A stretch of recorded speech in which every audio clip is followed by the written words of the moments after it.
제가 11월 한 달 설교를 감사의 중심을 두고 준비를 했는데, 우리가 살다 보면 사실 감사한다라는 것은 그렇게 흔하게 마음에서 감동이 잘 일어나지는 않습니다. 그죠? 살다 보면 늘 삶의 조건이 감사할 일들이 풍성하여져서 늘 감사와 기쁨으로 살게 되던가요? 그렇지 않잖아요. 그죠? 그러다 보니까 사실 감사할 수 있는 일들은 있는데 감사하는 일은 그렇게 흔하게 일어나지를 않아요. 감사할 수 있는 삶을 살아가는 것이 굉장히 중요합니다. 오늘 말씀에 나온 것처럼 10명의 나병 환자들이 고침을 받는데 그중에 누구만 감사를 했어요?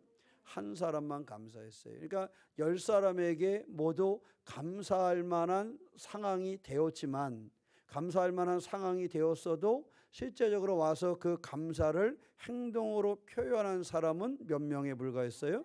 한 사람에 불과했습니다. 사실 우리가 신앙생활하면서 보면 이렇게 감사할 게 참 많은 것 같은데 감사할 줄을 모르는 사람들이 있어요. 교회 안에서도 이게 여러분 감사 헌금하라는 얘기가 아닙니다. 헌금하라는 얘기가 아니라 삶의 모습을 얘기하는 거예요. 이렇게 가만히 보면 저 사람은 참 감사할 일이 많을 것 같아. 그런데 늘 얼굴에 이렇게 보면은 감사가 보이지를 않아. 여러분 그런 경우 이렇게 있어요, 없어요? 삶을 살다 보면 그런 경우 많잖아요. 그런데요, 그 사람만 그런 게 아니라 내 삶을 보면 나는 감사하고 있는가 하는 거예요. 다른 사람들을 보면서 야, 저 사람은 감사할 일이 참 많은 것 같아. 아이들을 보고 또 이렇게 직장이나 사업을 보고 이렇게 봐도 참 감사할 일이 많은 것 같아.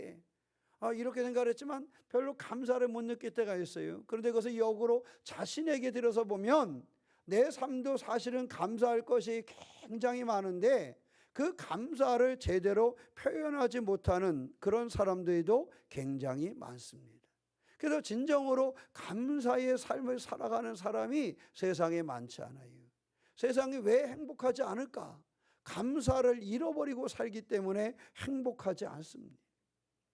감사를 잃어버리니까 기쁨이 없어요. 감사는 꼭 많은 것을 가져야 하지만 감사를 누리는 것은 아닙니다. 작은 것을 가져도 감사를 누릴 수 있어요.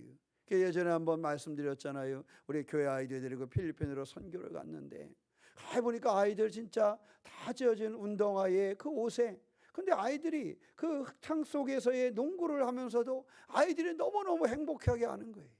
근데 여기 우리 해남에서 같이 간 아이들은 가진 것이 많지만 애들은 행복하지 않다는 거예요.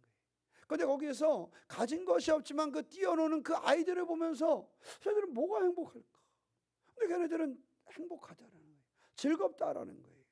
감사는요, 뭔가를 가지고 있다고, 지고 있다고 해서 무엇인가를 내가 이루었다고 해서 감사의 삶이 그 사람의 삶에 펼쳐지는 것은 아닙니다.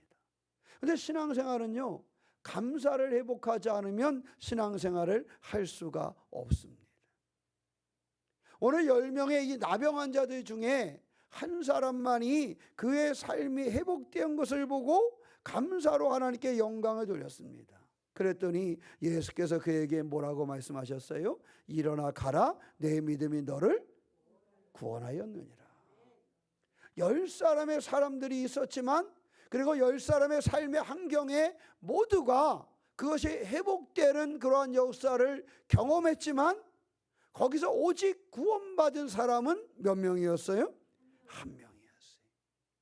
10사람이 다 은혜를 경험했고 10사람이 다 회복되어졌지만 그 10사람 중에 감사할 줄 알았던 그 한 사람, 그 한 사람에게 주님은 말씀하시기를 일어나 가라, 내 믿음이 너를 구원하였느니라.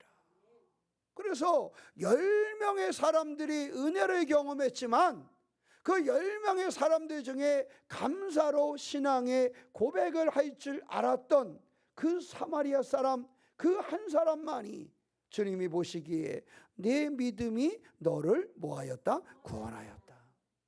감사할 줄 아는 그를 보고 내가 감사하니까 이렇게 얘기한 게 아니라 내 믿음이 너를 구원하였다, 이렇게 말씀하고 있는 것입니다. 사랑하는 성도 여러분, 우리가 삶을 살아가면서 중요한 것은 믿음을 잃어버리지 않는 것입니다. 여기서 감사라는 것은 그냥 미치도록 좋아하고 막 그런 데로 의미가 아니라, 여기서의 감사는 주님에 대한 고백을 의미하는 것입니다. 여기서의 감사는 주님을 향한 그 믿음을 이야기하고 있는 것입니다. 우리가 세상을 살아가면서 주님의 그 은혜를 발견하고 믿음으로 사는 신앙의 주인공이 되시기를 주님의 이름으로 축원합니다. 오늘 보니까 그 사람이 왜 찾아왔어요? 15절에 보면 자기가 낳은 것을 보고 큰 소리로 하나님께 무엇을 돌리며 영광을 돌리며 돌아왔다. 그가 다시 돌아온 이유는 자기가 낳은 것을 뭐 했어요? 보았어요. 자기가 받은 은혜를 자기의 눈으로 본 거예요. 우리가 은혜를 모아야 된다 그랬어요? 내가 받은 은혜를 어떻게 해야 감사할 수 있다 그랬어요? 헤아릴 수 있어요. 하나님이 내게 주신 은혜를 헤아릴 수 있을 때, 그럴 때 우리의 삶의 여러 가지 일들을 넘어서서 우리가 하나님 앞에 감사할 수 있습니다. 그래서 믿음의 사람들은 이렇게 고백합니다. 주님이 하셨습니다. 이렇게 고백을 해요. 힘들고 어려울 때도 주님이 하시기를 원하십니다. 뭔가 일이 이루어졌을 때도 주님이 하셨습니다. 이렇게 주님을 고백합니다. 은혜를 모르면 감사할 수가 없어요. 이 한 사람이 자기의 질병이 나은 것을 보고 그가 주님 앞에 돌아갈 수 있었던 것입니다. 에베소서 2장 1절로 7절 말씀에 보면 허물과 죄로 죽었던 사람들을 살리셨던 그 말씀을 우리 가운데 전하면서 8절 말씀에 이렇게 말씀하세요. 너희는 그 은혜에 의하여 믿음으로 말미암아 구원을 받았으니 이것은 너희에게서 난 것이 아니요 하나님의 선물이라. 하나님의 은혜에 의해서 그 믿음으로 구원을 받았다. 그럼 하나님의 은혜는 무엇이냐? 하나님이 우리에게 주신 선물이다 하는 것입니다. 사실 그들이 삶을 살아가면서 그들의 상황은 어려웠습니다. 본질상 진노의 자녀다 이렇게 말씀을 하시기도 했고, 세상 풍조를 따르는 사람들이다 이렇게 말씀을 하기도 했고, 너희들은 죽었던 자들이다 이렇게 말씀하기도 했습니다. 에베소 교회에 있는 성도들을 통해서 너희는 죽었던 자들이다, 본질상 너희들은 진노의 자녀들이고 너희들은 세상 풍조를 따르는 사람들이다 라고 이야기했지만, 그들 가운데 하나님은 큰 사랑을 그들 가운데 부으셔서 그들 가운데 은혜를 주셔서 그들이 은혜로 살게 하셨다라는 사실입니다. 우리가 살아가면서요 주님의 은혜를 발견해야 됩니다. 삶에 힘들고 어려운 순간을 맞이할 때도, 또 삶의 풍성함을 맞이할 때도 주님의 은혜의 줄기를 발견할 줄 아는 그러한 신앙을 가지고 있어야 하는 것입니다. 시편 103편 2절 말씀에 내 영혼아 여호와를 송축하며 그의 모든 은택을 잊지 말지어다 그랬어요. 하나님의 은혜와 이끄심을 잃어버리지 않는 것, 하나님의 은혜를 기억하는 삶, 은혜를 헤아리는, 은혜를 계산할 줄 아는 삶이래야 우리가 주님을 찬송할 수 있어요. 그래서 하나님의 은혜를 발견한 사람들이 슬픔 중에 눈물을 흘리면서도 주님 앞에 찬양을 드리는 것입니다. 왜? 우리 가운데 믿음이 있기 때문에, 우리의 삶 중에 역사하시는 그분, 우리를 구원하시는 그분을 보고 알리기 때문에 그렇습니다. 바로 다윗은 그러한 삶을 살았어요. 그의 인생의 심겨움의 고비를 넘길 때, 때에 따른 자기의 아들을 자기보다 앞세울 때, 아들들이 그를 죽이고자 했을 때, 사랑하는 나의 같이 전우가 되어서 전쟁을 치렀던 그 장군들이 나에게 오히려 칼을 들이댈 때, 힘겹고 어려움의 고비를 넘길 때에도 그가 잃어버리지 않았던 것은 하나님의 은혜와 하나님에 대한 믿음이었습니다. 그래서 그는 고백하는 것입니다. 은혜를 헤아려야 된다. 하나님의 은택을 헤아린다. 이렇게 고백하고 있습니다. 사랑하는 성도 여러분, 우리의 삶을 살아가면서 이제 한 달 남은 우리의 인생의 삶을 살아가야 되는데, 지난 시간들을 돌아보면 사실 슬픔도 힘겨운 일도 어려운 일도 환경적으로 삶에 있어서 고민과 걱정되는 이들이 많이 있었을 것입니다. 그러나 이 모든 이들 가운데도 하나님의 이끄심을 바라보며 그의 은혜를 간직하고 믿음으로 살아가는 성도들이 되시기를 주님의 이름으로 축원합니다. 성경에 보면 사가랴의 아내 엘리사벳이 나와요. 사실 이 엘리사벳을 보면은 별것 아닌 삶을 살았던 것 같아요. 성경에 많은 주인공들처럼 그런 왕도 아니었고 선지자도 아니었고 어떤 특별한 지도자도 아니었습니다. 그저 나이 많아서 아기를 낳지 못해서 출산까지도 포기한 그런 여인이었어요. 지금은 아이가 없는 게 별 크게 문제가 안 됐지만 당시에는 아이가 없는 것은 아주 저주받은 삶으로 여길 정도로 힘겨운 삶이었거든요. 사람들에게 그런 대접을 제대로 받지를 못했습니다. 그런 사람들에게 아주 이렇게 따돌림까지도 당할 수 있는 그런 삶의 환경을 가지고 있는 여인이었어요. 그런데 그가 늦지막하게 아이를 낳습니다. 평생 조롱을 당하고 수치를 경험했던 그가 늦지막하게 아이를 낳았어요. 그리고 그는 하나님의 은혜임을 고백합니다. 그는 이렇게 얘기를 합니다. 주께서 나를 돌보시는 날에 사람들 앞에서 내 부끄러움을 없게 하시려고 이렇게 행하심이라. 그는 나도 이제 아들을 낳았다. 너희들이 나를 그렇게 없이 여기고 조롱하고 나에게 수천을 주더니 봐라, 내게 아들이 있다. 이렇게 자랑하러 뛰어나가지 않았어요. 너희들이 나를 이렇게 홀대했는데 내게 이런 아들이 있다라고 자랑하러 뛰어나간 것이 아니라 그는 그 아들을 얻었을 때 하나님 앞에 고백합니다. 주께서 나를 돌보시는 날에 사람들 앞에서 내 부끄러움을 얻게 하시려고 행하셨다. 주님이 행하셨습니다. 주님의 은혜를 그는 이야기하고 있는 것입니다. 그가 발견한 것은 자랑거리가 아니었습니다. 자기의 어떤 능력이나 자기를 돋보이게 하는 것이 아니었습니다. 하나님이 내게 주신 은혜임을 발견하고 그 은혜, 그 감사를 고백하는 것이 엘리사벳의 모습이었습니다. 사랑하는 성도 여러분, 우리가 믿음으로 산다는 것은, 우리가 하나님을 알고 산다는 것은 이렇게 은혜를 알 때 가능한 것입니다. 우리의 삶에 주어진 것들을 통해서 하나님의 은혜를 발견하시기를 축원합니다. 하나님의 은혜를 발견해야 우리 가운데 믿음이 있고 그 믿음이 구원받을 만한 믿음이고 그 은혜를 발견할 때 우리의 삶의 한경을 넘어설 수 있는 그러한 신앙의 삶을 살게 되는 것입니다. 감사를 잃어버리면 문제가 생기기 시작합니다. 감사를 잃어버리면 신앙이 조금씩 뒤로 가기 시작합니다. 감사를, 은혜를 경험하지 못하면, 은혜를 놓치면, 그러나 은혜를 붙잡으면, 감사하면 그의 삶은 달라집니다. 두 번째는 감사는요, 하나님께 돌아오는 그러한 길이 되는 것입니다. 큰 소리로 하나님께 영광을 돌리며 예수의 발 앞에 엎드렸다 그랬어요. 감사는 하나님께 돌아오는 회복의 길이 되는 것입니다. 감사는 하나님을 예배하게 하고 기도하게 하고 하나님을 찬송하게 합니다. 감사 없는 신앙은 방향을 잃어버리기 쉽습니다. 하나님의 은혜를 잃어버리면 방향을 잃어버려요. 여러분, 우리 인생을 살면서 그런 방향을 잃어버렸을 때가 힘들잖아요. 그죠? 방향을 잃어버릴 때가 힘들어요. 그렇잖아요. 차를 가져가다가도요, 방향을 잃어버리면 힘들어요. 갑자기 레비가 지시하는 대로 가시지 않고 길을 하나 어긋났을 때 어떻게 해야 되지? 처음 와본 곳인데 순간 겁을 먹습니다. 어떻게 해야 되지? 잃어버립니다. 우리가 신앙생활은요, 감사를 잃어버리면 방향을 잃어버려요.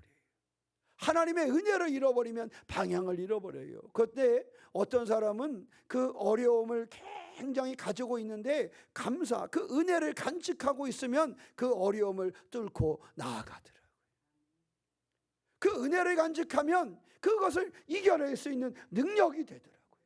그 은혜와 그 감사를 간직한 사람은 삶의 환경이 멋있어져서가 아니라, 삶의 환경이 문제가 없어서가 아니라, 시험거리가 없어서가 아니라, 많은 시험거리가 오고 문제가 오고 그런 상황이 오는데 그것을 이겨내더라고요.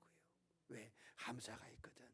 내게 은혜가 있거든. 내가 하나님의 그 은혜와 그 말씀을 간직하고 있거든. 내가 붙잡고 있는 것이 있거든. 내가 비기고 있는 내 언덕이 있거든. 중요한 것은요, 믿음을 잊지 않는 것입니다. 감사를 잃어버리지 않는 것입니다. 감사는 이렇게 하나님을 향하게 하는 것입니다. 골로새서 3장 17절 말씀에 또 무엇을 하든지 말에나 일에나 다 주 예수의 이름으로 하고 그를 힘입어 하나님 아버지께 감사하라. 너 하나님을 향한 믿음의 흔들림이 없어야 된다니. 하나님의 은혜를 간직하고 감사하며 하나님을 향할 수 있어야 된다는 사실을 가르쳐주고 있는 것입니다. 감사를 가지고 있다는 것, 은혜를 가지고 있다는 건요, 하나님 중심의 마음이 있다는 거예요. 삶의 문제가 아니라 하나님 중심의 길이 있다는 겁니다. 우리가 성경을 읽다 보면 마태복음에 그 베드로 장모 이야기가 나옵니다. 병에서 고침받는 베드로의 장모, 이름이 나와요, 안 나와요? 안 나와요. 그냥 베드로의 장모다 이렇게 나와요. 그러니까 사실은 별로 알려진 인물이 아닌 거예요. 이름도 기록을 안 했어. 그냥 베드로의 장모래. 베드로의 장모래. 어디 갔다가 내 이름 기억 못하면 좀 서운하잖아, 그죠? 그렇지 않아요? 그럴 때 있어요, 없어요? 있잖아요, 그럴 때. 왜냐하면 모 군의원이 저를 봤는데 이름을 기억을 못하더라고. 그래서 다음에 안 찍어주려고 그래요. 평상시에는 크게 아는 척하고 막 목사님 그러더니 그래서 제가 물어, 저 어느 교회 목사인지 아세요? 그랬더니 이게 말을 못하더라고. 사실 어느 교회 목사인지도 모르는 거야. 그래서 이제 목사라는 이제 들었으니까 옆에 사람이 목사라니까 목사라는지 목사님 그러더니 그래서 제가 물어봤죠. 일부러 여러 번 얼굴 봤으니까 의원님 제가 어느 교회 목사인지 혹시 아세요? 모르더라고. 그래서 넌 다음에 찾아오지 마. 속으로만 그랬어요. 우리가 삶을 살아가면서 보면 그래요. 그런데요, 이름이 기록되어져 있지 않는 그냥 베드로의 장모라고만 기록되어 있는 그 여인에게서 어떤 일이 벌어졌어요? 병고침을 얻었는데 열병이 떠나가고 여인이 일어나서 예수께 수종들더라 그랬어요. 아니, 이름도 기억되지 않는 이 여인, 그냥 베드로의 장모로만 그렇게 보였던 이 여인, 그가 주님의 은혜를 체험하자 주님을 섬기고 수종드는 감사할 줄 아는 신앙의 삶을 시작했다라는 사실입니다. 사랑하는 성도 여러분, 우리가 삶에서 주님의 은혜를 경험하거든, 우리가 삶에서 주님을 느끼거든 감사하며 믿음으로 살아가시기를 축원합니다. 이 베드로의 장모처럼 감사를 행동으로 옮겨서 섬김으로 나타낼 수 있었던 것처럼 이와 같은 하나님을 향한 삶으로 방향을 바꿀 줄 아는 그러한 신앙의 주인공이 되시기를 축원합니다. 우리가 믿음으로 산다는 것은요, 방향을 하나님께로 바꾸는 거예요. 하나님께로 방향을 바꾸려면 은혜를 기억해야 돼요. 은혜를 체험해야 돼요. 감사할 줄 알아야 돼요. 그런 사람만이 하나님을 향할 수 있습니다. 그래서 감사를 잃어버리면 시험에 들기 쉬워요. 감사를 잃어버리면. 그래서요, 시험에 이렇게 들거나 그래서 대화를 해보면 뭐 하는지 모르겠어요. 내 안에 감사가 사라져요. 이것이 문제가 되는 것입니다. 근데 그 감사를 발견하면, 그 은혜를 발견하면 하나님을 향할 수밖에 없어요. 예수님이 고치는 그 은혜를 발견하니까 베드로의 장모가 딱 일어나서 그를 뭐 했더라? 수종들었더라. 그렇지 않아요? 방금 아팠던 사람이 얼마나 몸이 심겼겠어요. 그죠? 그렇지 않습니까? 죽을 것 같았던 사람이 일어나서 얼마나 힘들겠어요. 그럼 제일 먼저 하고 싶은 말이 뭐겠어요? 내가 살았다. 내 병이 나았네. 야, 봐라 말이야. 야, 저기 떡이라도 좀 쪄가지고 와라. 그럴 텐데 아니었어요. 주님이 내게 주신 그 은혜를 감사하고 그 주님 앞에 그 감사를 표현하는 그 믿음의 삶, 하나님을, 주님을 향한 삶이 되었다라는 사실입니다. 사랑하는 성도 여러분, 우리가 주님을 향한 믿음의 주인공이 되시기를 축원합니다. 첫째는요, 은혜를 간직하고 은혜를 헤아리고, 두 번째는 주님을 향하시기를 축원합니다. 세 번째, 우리의 삶의 모습이 어떠해야 될까? 예수께서 말씀하셨습니다. 내 믿음이 너를 뭐하였다? 구원하였느니라. 우리가요, 우리 신앙생활하면서요, 이 구원의 문제를 놓치지 마시기를 축원합니다. 사실 우리 신앙생활하면서 그리스도인들도 오랜 신앙생활하면서 이 구원의 문제를 놓칠 때가 많아요. 그냥 내가 교회 이렇게 잘 다니면 되겠지. 시간 될 때 그냥 교회 가서 예배 드리면 되겠지. 아닙니다. 우리의 신앙은 반드시 뭐하는 믿음이 돼야 돼요? 구원받는 믿음이 돼야 됩니다. 우리의 삶에 우리가 조금 부족하더라도, 우리가 좀 약하더라도 우리의 목적은 하나님의 구원을 이루는 것입니다. 내 믿음이 너를 뭐하였다? 구원하였느니라. 그 구원의 길을 걷는 거예요. 여러분, 근데 문제는 뭐냐 하면 감사를 잃어버리면, 믿음을 잃어버리면 구원의 길을 갈 수가 있어요, 없어요? 구원의 길을 가야 되는데 구원의 길을 가지 못하는 거예요. 그 오늘 주님이 말씀하시잖아요. 내 믿음이 너를 구원하였다. 예수께서 말씀하시기를 내가 너를 구원하였다, 내가 내 병을 낫게 하였다, 이렇게 얘기하지 않았어요. 내 믿음이 너를 뭐하였다? 구원하였다. 거기에 하나님의 약속, 하나님의 은혜와 하나님의 일하심이 있었지만 하나님이 그들 가운데 요청한 것은 내 안에 무엇이 있어야 된다는 거예요? 믿음이 있어야 된다. 그 믿음이 구원받을 만한 믿음을 발견해야 된다라는 사실입니다. 여러분, 구원받을 만한 믿음을 가지고 있으면 흔들리지 않아요. 흔들리지 않아요. 우리가 잘 아는 다니엘서 말씀 그런 거 아니겠습니까? 다니엘서 6장 10절 말씀에 다니엘이 조서의 왕의 도장이 찍힌 것을 알고 왕의 그 도장이 찍힌 것을 알고도 자기 집에 들어가서는 입방에 올라가 예루살렘으로 향한 창문을 열고 전에 하던 대로 하루 3번씩 무릎을 꿇고 기도하며 그의 하나님께 감사하였더라. 그죠? 이게 다니엘서 6장 10절 말씀입니다. 많이 말씀드렸지만 요 날은 조금 조심스럽게 문을 좀 닫고 하지. 그죠? 그렇지 않겠습니까? 우리의 상황에 그럴 때가 있어요, 없어요? 그럴 때 있잖아요. 다니엘이 그래도 내가 요때는 좀 이렇게 왕의 조서에 도장도 찍혔고 또 내가 또 뭐도 있어요. 총리로서의 체면도 있고 이치도 있는데 그냥 내가 할 건 하면 되니까 살짝 문 닫아두고 하면 되지. 뭐 그럴 수도, 나라면 그랬을지도 모르겠어요. 아마 저라면 어쩌면 내가 하나님 앞에 뭐 할 거면 하면 돼요. 기도할 거 하면 되니까 그냥 살짝 문 닫고 그냥 내 체면 유지할 거 유지하고, 그죠? 그리고 이렇게 안에서 그냥 기도하면 될 것 같은데. 근데 오늘 다니엘을 보니까 그렇지 않았어요. 다니엘이 이 조사의 왕의 도장이 찍힌 것을 알고도 자기 집으로 들어가서는 입방에 올라가 예루살렘으로 향한 창문을 뭐하고 열었다. 흔들림이 없는 거, 흔들림.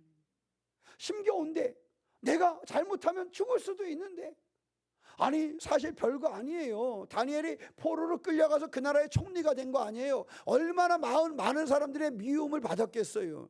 저는 다니엘이 굉장히 미움을 받았을 거라 생각을 해요. 특별히 남의 나라에서 포로로 끌려와서 거기서 쓰임받을 때요, 시기하고 질투하는 사람이 얼마나 많았겠어요. 그렇지 않았겠습니까?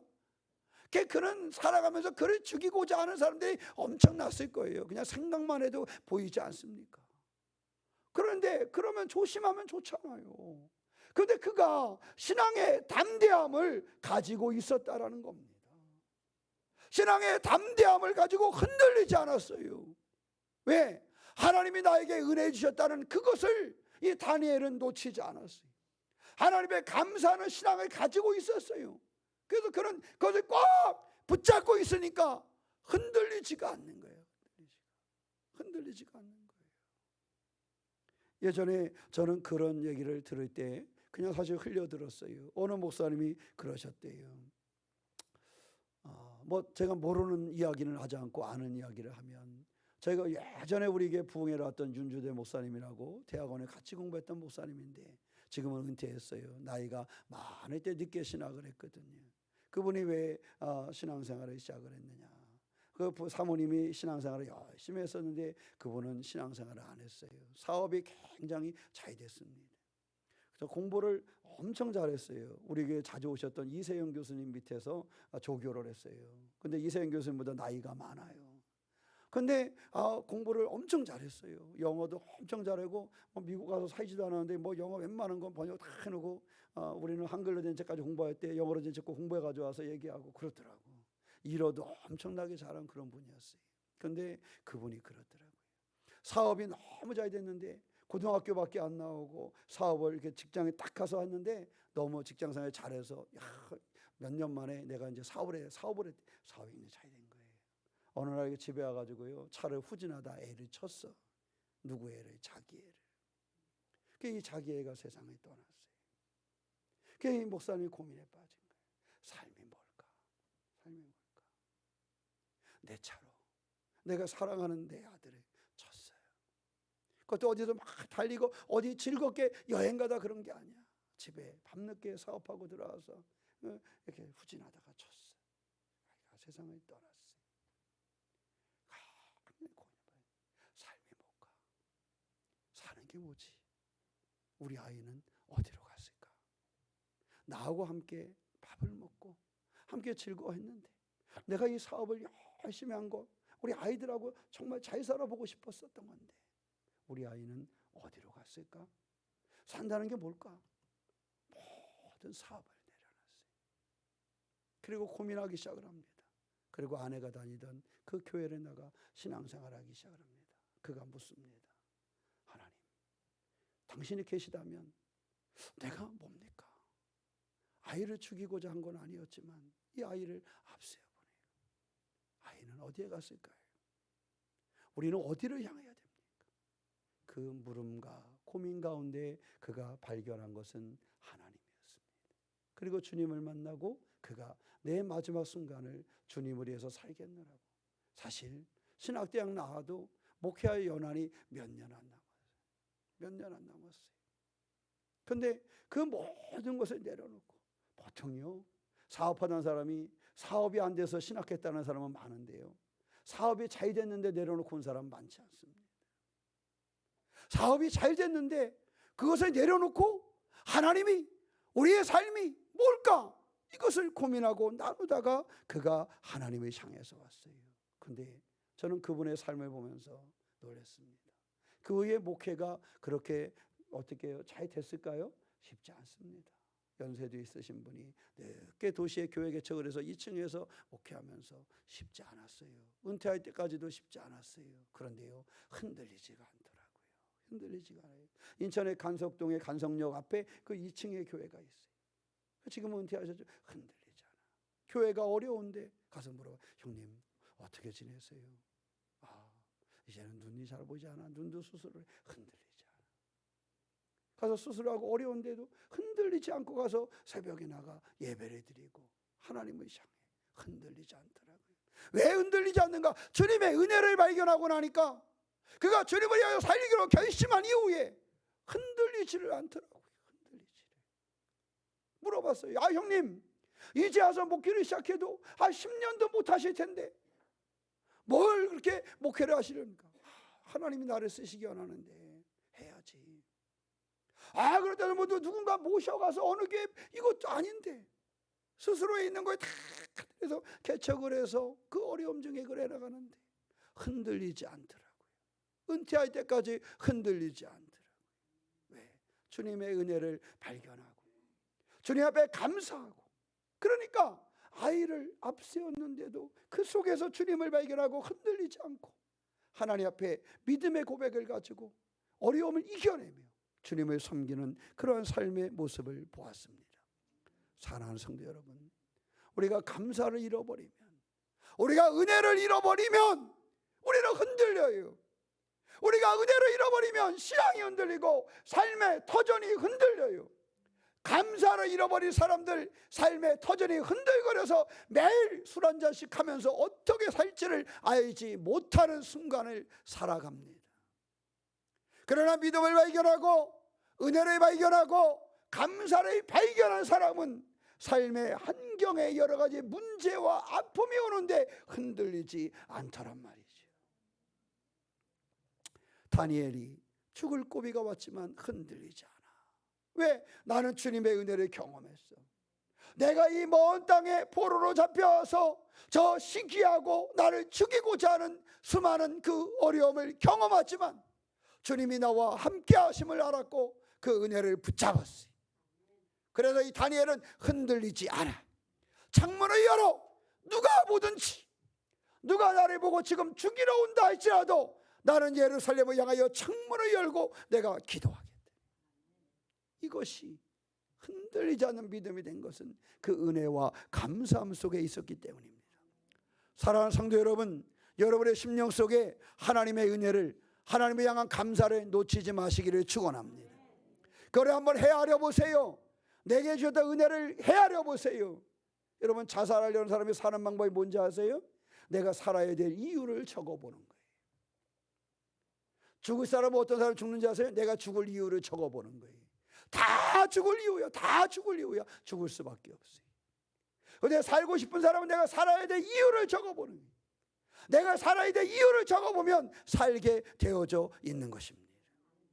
그리스도인들은 감사를 기록해보면, 은혜를 기록해보면, 은덕을 헤아려 보면, 그 은혜를 기억하면 그 사람이 구원받는 믿음의 주인공으로 흔들리지 아니하고 다니엘의 창문을 열었던 것처럼 담대하게 살아갈 수 있다는 사실을 기억하시기를 축원합니다. 빌립보서 4장 6절로 7절 말씀에 아무것도 염려하지 말고 다만 모든 일에 기도와 간구로 너희 구할 것을 무엇함으로 감사함으로 하나님께 아뢰라. 감사를 잃어버리면 안 됩니다. 그 감사의 삶을 살아가는 것이 우리의 신앙의 삶이 돼야 하는 것입니다. 우리의 삶에 있어서 이와 같은 길을 열어서 하나님을 기쁘게 할 수 있는 그러한 신앙의 여정이 되시기를 축원합니다. 사도행전 16장 25절에 한밤중에 바울과 실라가 기도하고 하나님을 찬송하며 제수들이 듣더라 그랬어요. 근데 여기서 바울은 간두고요, 실라의 이야기를 해보려고 합니다. 사실 바울은 이미 사람들에게 힘을 갖는 그러한 존재였어요. 근데 실라는 그렇게 유명하게 알려진 인물이 아닙니다. 그냥 평범한 인물입니다. 어떻게 보면 그냥 바울 옆에서 이렇게 함께하게 된, 동행하게 된 그러한 사역자였던 거지요. 바울처럼 그렇게 큰 영향을 끼치는 사람은 아니었습니다. 그런데요, 가만히 들여다보세요. 그가 두려워하는 흔적이 없어요. 아이, 바울은 그렇다 치고, 바울이 주님을 경험한 것, 바울이 증거한 것 보면 야, 바울은 그럴만해, 그렇다 치고 실라를 보세요. 그냥 바울 옆에서 그를 돕고 함께 했는데 그의 믿음이 바울 복음가잖아요. 그렇죠? 그 감옥 안에서 정말 그 어려움 중에서 바울 이상의 믿음을 발휘한 사람이 바로 실라였던 거예요. 그 은혜를 간직하고 그 은혜가 그 속에 있자 흔들리지 않고 바울과 더불어서 그 감옥 속에서 찬양하는 거예요. 여러분, 보통 보면 그가 떨면서 방자가 이도령 옆에서 아이 도련님 어떻게 해요? 막 이럴 만도 하잖아, 그지요? 그 신라가 그럴 만도 하잖아요. 아, 선생님 어떡하죠? 바울 선생님 어떡하죠? 막 그럴 만도 한데 신라가 그랬어요, 안 그랬어요? 안 그랬어요. 성경을 보면 신라가 바울 버금가는 믿음을 가지고 그의 속에 은혜를 간직하고, 이 은혜를 간직하고 담대하게 흔들리지 아니하고 바울과 더불어 하나님 앞에 찬양하고 감사했던 것을 볼 수가 있습니다. 왜 그랬을까요? 하나님을 신뢰하니까. 하나님을 신뢰하니까. 그의 속에 은혜가 있어서 하나님을 신뢰하니까. 그의 속에 은혜를 간직하고 있어서 하나님을 신뢰하니까 그가 흔들리지 아니하고 찬양하며 하나님을 바라봤다라는 사실입니다. 우리가 신앙이 그래야 돼요. 여러분, 별로 내가 뭐 목사가 아니고 장로가 아니어도 괜찮아요. 내가 바울이 아니어도 괜찮아요. 그러나 은혜는 간직하고 살아야 돼요. 내 속에 이 하나님에 대한 은혜를 간직하고 하나님 앞에 감사하면서 하나님을 신뢰할 줄 아는 믿음을 가져야 돼요. 아니, 아직 내가 하나님을 신뢰하지 못하면 하나님을 신뢰하는 척이라도 해보시기를 축원합니다. 성경에 보면 그런 사람들도 꽤 있거든요. 하나님을 신뢰하지 못했는데 하나님을 신뢰하는 척 달려가다가 그에게 믿음이 발견됐어요. 마지막으로 우리 감리교에서는 존 웨슬리 목사님 이야기 하나 하면서 성경 오늘 말씀을 마무리하겠습니다. 존 웨슬리 목사님이요, 여러분 아시는 것처럼 옥스포드 대학에 나왔어요. 기가 막힌 대학에 나온 분 아닙니까? 공부를 많이 했습니다. 미국 가서 선교 활동을 했어요. 저 조지아에 가서 인디안 선교 활동을 했어요. 그래서 그가 많은 일을 경험했습니다. 그런데 그가 좀 상처를 받고 이제 본국으로 돌아갔어요. 영국으로 돌아가는 길에 배 안에서 그가 흔들립니다. 막 배가 폭풍을 맞아서 배가 막 흔들리는데 죽을 것 같은 걸 느낀 거예요. 내가 여기서 죽나? 왜? 좀 믿음이 흔들리는 상태에서 다시 영국으로 가는 상태였거든요. 근데 저쪽에 우리가 모라비안 교도들이 모여가지고 그 폭풍 속에서 하나님을 의지하며 찬양하고 기도하는 거예요. 그러니까 웨슬리가 그럽니다. 야, 쟤는 뭐지? 나는 말이야 옥스퍼드 대학 나온 그러한 성공회의 그러한 목회자인데, 그러한 성직자인데, 이 배에서 이 폭풍과 두려워서 난 지금 죽을 것 같은데, 야, 쟤네들은 뭐 나보다 좋은 대학 나온 것도 아니고, 보니까 당시에 성직은 이렇게 있었잖아요. 성직자도 아니고 평범한 신앙인들인데 저 물결을, 저 폭풍을 두려워하지 않고 하나님 앞에 기도하면서 그 길을 가는 거예요. 웨슬리가 거기서 알게 된 것은 내가 믿음이 없구나. 난 지금까지 뭐 했지?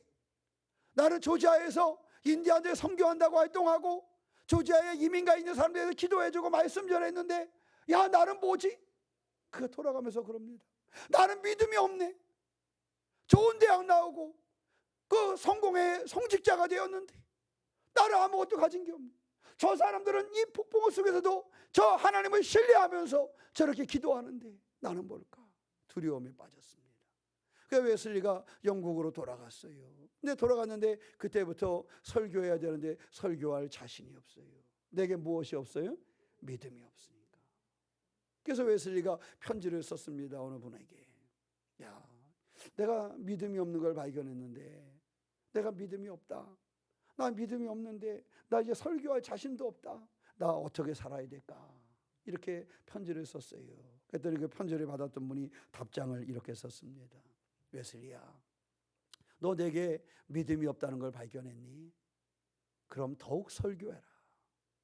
너에게 믿음이 없다는 사실을 네가 알았니? 그렇다면 믿음이 생길 때까지 네가 하나님을 바라보고 달려가 봐라. 하나님을 향해라. 오히려 지금부터 더 기도하고 더 말씀 전하고 더 하나님을 향해 봐라. 이렇게 권면을 합니다. 웨슬리가 그 권면을 받아들여요.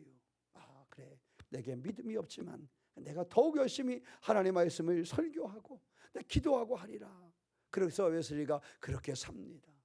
그렇게 살다가 그가 어느 날 다른 집회에 참여해서 맨 앞이 아닌 맨 뒷좌석에 가서 쭈그리고 앉았는데 앞에서 설교하는 사람이 로마서를 가지고 설교를 하더라는 거예요.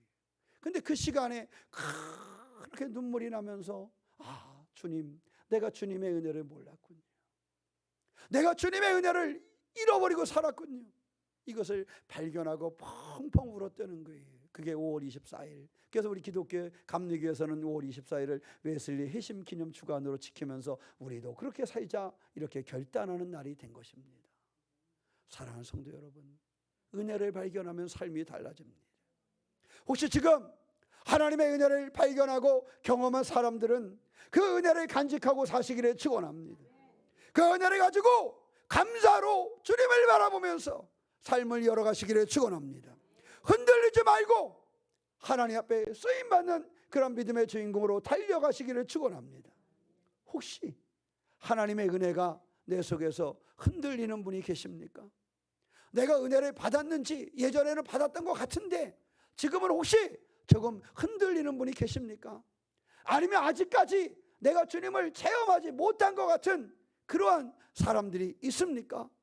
여러분, 하나님께 맡기고 하나님 내게 은혜 주심을 믿고 웨슬리가 믿음 없음을 발견했지만 여전히 신앙으로 달려가서 그가 하나님의 것을 체험하고 영국에 그야말로 영국을 뒤집어 놓은 그러한 전도자가 되었던 것처럼 하나님께서는 우리를 사용하신다는 사실을 믿고 은혜를 간직한 사람은 간직한 은혜로 흔들리지 않고 나아가고, 아직 은혜를 발견하지 못했거나 흔들리는 사람은 다시 한번 내게 은혜 주시는 주님을 바라보고 예배하고 기도하면서 회복되어져서 하나님의 기뻐한 일을 감당할 수 있는 신앙의 주인공이 되시기를 주님의 이름으로 축원합니다. 하나님의 능력을 신뢰하는 그 사람을 통해서 하나님은 일하신다는 사실을 기억하시기를 축원합니다. 기도하겠습니다. 사랑의 하나님, 우리에게 은혜와 은총을 더하시는 하나님을 믿습니다. 우리가 은혜의 자리, 예배의 자리, 헌신의 자리를 놓치지 않게 하여 주시옵소서. 은혜를 간직하고 감사하게 하시며 하나님을 향한 믿음의 주인공으로 살게 하여 주시옵소서. 오늘 우리에게 허락하신 은혜가 넘치기를 원합니다. 다니엘처럼 흔들리지 않기를 원합니다. 신라처럼 믿음을 가지고 주님을 찬양하기를 원합니다. 엘리사벳처럼 감사로 고백할 수 있는 우리가 되기를 원합니다.